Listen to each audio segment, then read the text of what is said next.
Hello, কেমন আছো সবাই? আজকে মেনু নিয়ে তো চলে এসেছি। আজকে ভাবছি তোমাদের সাথে একটু গল্পও করবো। আগে দেখো দই কাতলাটা কেমন হয়েছে, মেনুটা আমি পরে বলবো।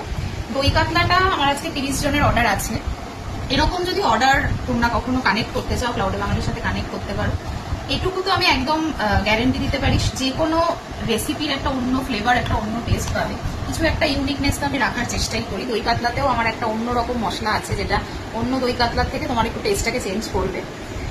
আর আমাদের ক্লাউডে বাঙালি আমরা আস্তে আস্তে চাইনিজটাকেও অ্যাড করছি, চাইনিজেরও অর্ডার নেওয়া শুরু করছি। যদি কখনো কন্ট্যাক্ট করার হয়, গুগল রিভিউ দেখতে পারো। চলো নেক্সট রান্নাটা দেখতে যাবো। এই যে পাতুরি চলছে। আচ্ছা বলো তো, এই পাতুরির কি হিস্ট্রি দেখি, কে কে জানো কমেন্ট বক্সে কমেন্ট করে জানি। পাতুরি এপার বাংলার খাবার না ওপার বাংলার খাবার? আর এই পাতুরিটা পিছনের ইতিহাসটা কি দেখি, কে কে জানো। এই দেখো আমার 30টা পাতুরি অলমোস্ট রেডি, আর 6টাই বাকি।